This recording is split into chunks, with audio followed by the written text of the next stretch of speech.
Bismillahirrahmanirrahim. Alhamdulillah awak dhewe masih diberi nikmat. Mugi-mugi saged istiqomah ngajine, istiqomah ngibadahe, istiqomah zikire kelawan Allah. Mugi-mugi saged bermanfaat barokah fid dini wad dunya wal akhirah. Bismillahirrahmanirrahim. Kitabul buyu'i wa ghairiha minal muamalati. Kitabul buyu'i utawi kiku kitab nerangake pira-pira hukume jual beli. Wa ghairiha lan sakliyane buyuk bayane minal muamalati saking pira-pira muamalah nyambut gawe. Nah, iki sudah masuk dalam pembahasan kitab muamalah, kitab jual beli dan pembahasan-pembahasan lain. Jadi nantinya dalam pembahasan kitab ini ada pembahasan masalah jual beli yang sah bagaimana, yang tidak sah bagaimana. Dan juga dibahas ada hukum-hukum selain jual beli. Misalkan apa? Misalkan contoh menyewa, meminjam, terus hibah, pemberian atau sedekah dan lain-lain nantinya akan dibahas dalam kitab ini. Nah, pertama al-buyu'u utawi pira-pira adol iku salah satu asya iku telu pira-pira perkara. Jadi dalam jual beli sendiri iku ada 3 perkara. 3 perkara nantinya ada yang hukumnya sah, ada yang hukumnya tidak sah. Nah, mulanya dalam proses jual beli sendiri kita di masyarakatku banyak sekali kejadian-kejadian yang ada yang dihukumi sah dan ada yang tidak sah. Pertama rupane telu bai'u ainin, rupane adol kahanan sifate ain musyahidatin kang bisa ditingali. Musyahadatin kang ketinggalan. Sing pertama hukume memang prosesnya dalam kasus menjual sesuatu yang mana bisa dilihat. Ai hadirotin tegese hadir artinya barangnya ada. Fajaizun hukumnya bagaimana? Fajaizun mongko iku wenang. Hukumnya ketika kita menjual sesuatu yang mana barang tersebut iku bisa dilihat artinya hadir. Iku hukumnya boleh. Misalkan saya menjual motor, motornya ada di depan saya, lah iku boleh. Nah, tapi nantinya dalam jual beli itu ada catatannya. Ai qauluhu dalam sarai idza wujidat asyurut min kaunil mabi tahiron.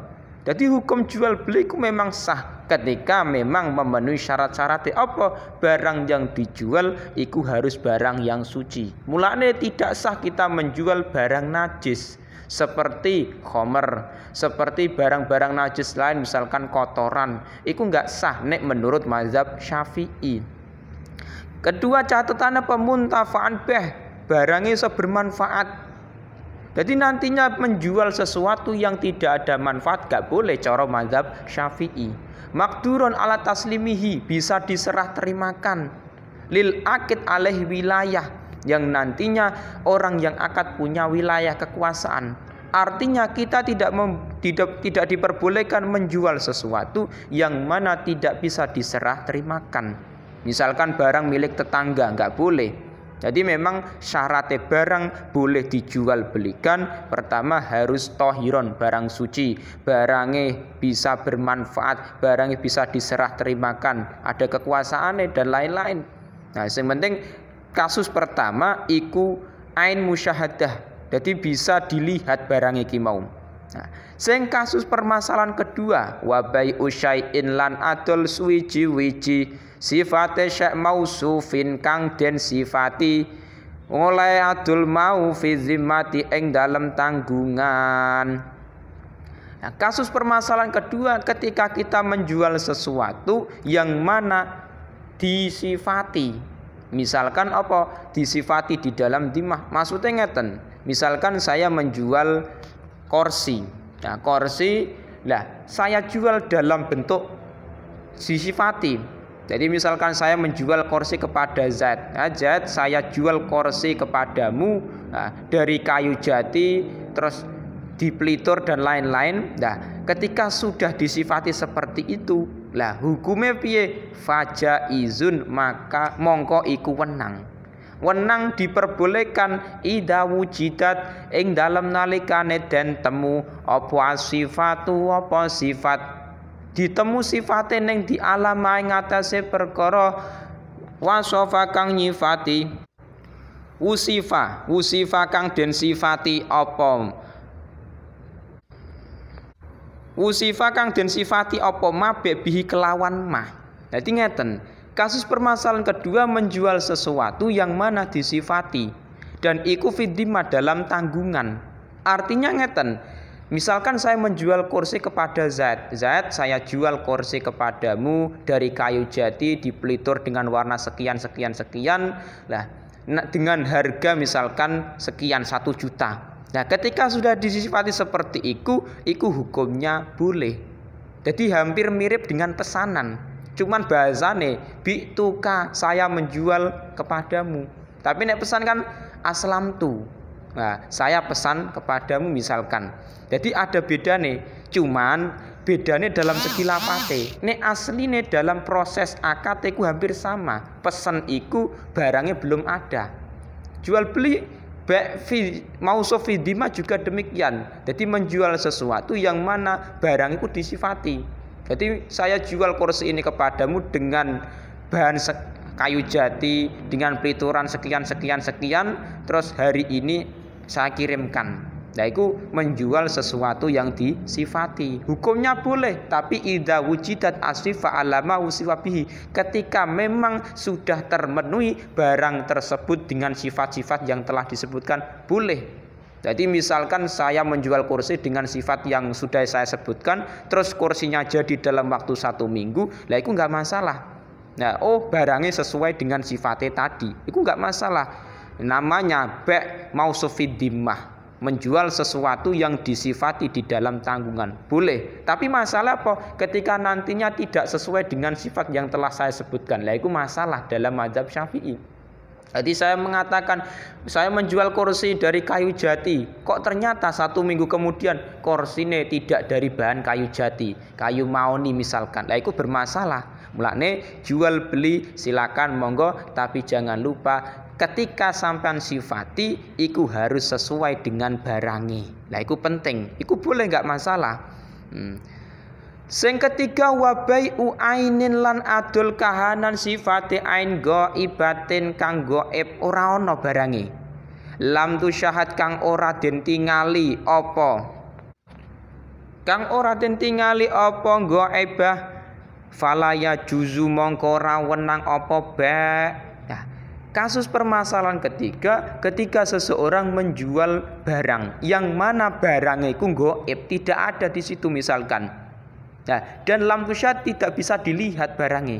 Nah, itu tidak diperbolehkan. Nah, ini yang terjadi di permasalahan kita di masyarakat. Misalkan apa? Saya menjual motor. Nah, posisi saya di Kudus. Nah, dengan Zaid jual beli akad beli. Zaid, saya jual motor ini kepadamu. Tapi posisi motornya tidak di daerah Kudus, tapi di Jawa Timur misalkan. Lah, itu bermasalah. Jadi menjual barang itu yang menjadi masalah ketika barang tidak ada di situ dan tidak disifati. Nah, itu nggak boleh. Posisi saya jual beli di Kudus, tapi barangnya masih di Jawa Timur, itu nggak boleh. Cara mazhab Syafi'i. Tapi nek kasus kedua, barangnya memang tidak ada, tapi disifati dalam tanggungan, hampir seperti pesan. Nah, itu beda permasalahan 3 iki mau. Ada yang sah, ada yang tidak sah. Lah mulane ketika nantinya jual beli itu kita lakukan di masyarakat, itu termasuk dari perkara yang mana? Pertama, barang yang bisa dilihat, atau kedua barangnya disifati, atau ketiga barangnya tidak ada di majelis tersebut. Nah, itu tergantung kita melakukan akad jual beli masuk yang mana. Qauluhu wa yasihu lan sah apa bai'u qauli tahirin apa adul saben-saben barang suci. Sifate barang suci mau muntafain beh kang den alap manfaat. Mamlukin kang den miliki. Nah, iki dalam jual beli sendiri Imam Syafi'i memberikan kriteria. barang sing dijual ki barang sing bagaimana tah kok supaya iso sah. Barang yang dijual pertama harus suci tohir. Jadi nggak boleh menjual barang najis, khomer, terus pupuk dan lain-lain. Iku menurut Imam Syafi'i. Tapi permasalahan kita ketika kita di masyarakat iku ada sebagian amit sewu mungkin masyarakat yang jual beli pupuk. Nah, yang mana pupuk tersebut dari barang najis. Nek mazhab Syafi'i mengatakan nggak boleh. Tapi ternyata dalam ulama-ulama lain, contohnya Abu Hanifah mengatakan boleh jual beli barang najis. Contohnya pupuk misalkan, karena pupuk di masyarakat ada manfaatnya dijual belikan. Meskipun toh barang najis, nek mazhab Abu Hanifah mengatakan boleh. Tapi nek mazhab Syafi'i tidak boleh karena barangnya kudu suci dalam jual beli kimau. Terus muntafabeh, barang sing iso manfaat. Jadi kita menjual barang ya kudune iso manfaat. Ojo sampai barang gak bermanfaat kok dijual belikan. Mamlukin, barangnya memang dimiliki. Nggak sah kita jual beli barang colongan atau barang milik tetangga kita ambil, kita gosok misalkan terus kita jual, nggak boleh. Jadi memang barang milik sendiri atau misalkan kita wakilkan kepada orang lain. Jadi saya menjual motor kita wakil kepada Z jualkan motorku, lah itu nggak masalah. Tapi masalahnya nek motor colongan, motor hasil maling atau motor hasil gosok misalkan, lah iku nantinya bermasalah cara mazhab Syafi'i. Wala yasihulan ora sapa bai'u ainin abwadul kahanan sifate ain najisatin kang najis. Iki kasusnya ketika nantinya kita menjual barang najis tidak sah karena syarat Imam Syafi'i iku menjual barang ya kudune suci. Tapi solusi kita ketika di masyarakat kok memang ada masyarakat amit sewu yang melakukan jual beli pupuk, ya kita mengikuti mazhab Imam Abu Hanifah. Atau misalkan kita mengikuti mazhab Syafi'i tapi jangan diakati jual beli. Nah, itu enggak masalah. Misalkan apa? Pupukmu saya tukar dengan uang 5.000. Jadi bahasanya saya beli tidak, tapi saya tukar dengan uang 5.000. Enggak masalah. Yang menjadi masalah dalam mazhab Syafi'i itu apa? Pupukmu saya beli 5.000. Nah, itu enggak boleh. Nah, jadi bahasanya tukar menukar bukan akad jual beli. Nek memang barang itu najis, solusi kita seperti itu di masyarakat. Wala malan ora barang perkara laman fa'ata kang ora ana manfaat iku maujud fihi ing dalem ma. Menjual barang yang tidak ada manfaatnya enggak boleh. Nah, contohnya zaman dulu banyak sekali. Misalkan menjual belikan sesuatu barang-barang sing rosok yang tidak ada manfaatnya sama sekali. Ya itu memang enggak boleh, tapi nek ana manfaatnya enggak masalah ki mau. Zaman sekarang jenenge rosok-rosok ini mau barang bekas terkadang masih ada manfaatnya, dijadikan daur ulang lagi, nggak masalah.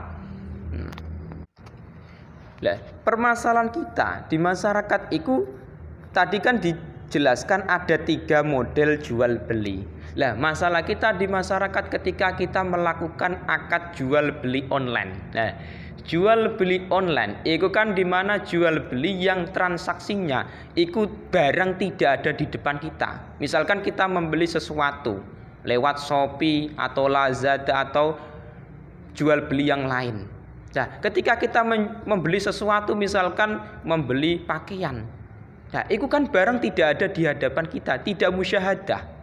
Nah, permasalahannya ketika kita jual beli posisi penjualnya misalkan di Jakarta, nah posisi kita misalkan di Jawa Tengah. Nah, itu permasalahan kita, apakah jual beli itu diperbolehkan apa enggak? Jadi bai'ul ghaibah. Nah, itu memang ada perbedaan pendapat. Nek mazhab Syafi'i memang tidak diperbolehkan menjual barang sing ghaibah, barang sing tidak ada di hadapan kita enggak boleh. Cara mazhab Syafi'i. Tetapi di masyarakat kita banyak sekali amit sewu permasalahan-permasalahan yang mana kita ini sangat membutuhkan jual beli online.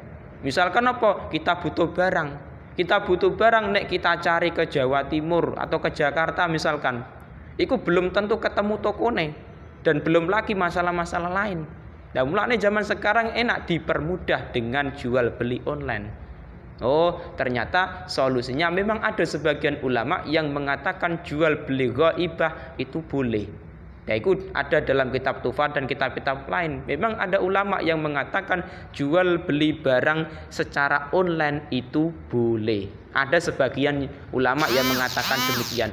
Tapi dengan catatan tetap disifati. Jadi disifati. Misalkan saya membeli pakaian. Nah, biasanya nih Shopee atau Lazada itu diberikan sifat pakaian kainnya kain katun, ukurannya L atau M atau XL. Terus warnanya ini sekian. Nah, itu kalau disifati sesuai dengan sifatnya barangnya, barang sampai sesuai dengan kriteria sifat yang telah disebutkan itu boleh menurut sebagian ulama. Jadi memang masalah jual beli online itu ulama masih berbeda pendapat. Tapi kalau kita melihat di masyarakat kita, amit sewu banyak dari kita yang melakukan jual beli online termasuk saya. Mulane solusinya piye? Mengikuti ulama yang mengatakan boleh, tapi dengan catatan tetap disifati. Dan dalam online kan biasanya ada fotone. Misalkan saya membeli pakaian, itu ada fotone, warnane apa, kainnya modelnya piye, katun atau kain bol atau bagaimana, terus nantinya ukurannya berapa, lah itu disifati semua, itu enggak masalah. Nah, memang ada perbedaan pendapat. Silakan nek sampean pengen mengikuti ulama yang mengatakan boleh ya monggo, atau mengikuti ulama yang tidak memperbolehkan ya silakan. Nah, tetapi di masalah kita masyarakat, kalau kita menggunakan online itu lebih mudah. Kita nggak usah jauh-jauh, misalkan ke Jakarta, ke Jawa Timur, cari barang yang mana di daerah kita nggak ada. Di daerah kita nggak ada. Kalau kita online penak, gampang sekarang. Cukup klik lewat HP, barang dikirim lewat paket JNT atau JNE atau pos misalkan. Lebih mudah zaman sekarang. Kita tinggal bayar COD atau lewat transfer lewat bank, ya silakan. Nah, dipermudah seperti itu. Jadi ketika kita belajar kitab-kitab ulama-ulama yang lain, itu ternyata ada ulama yang memperbolehkan. Lah itu bisa menjadi solusi kita ketika kita di masyarakat.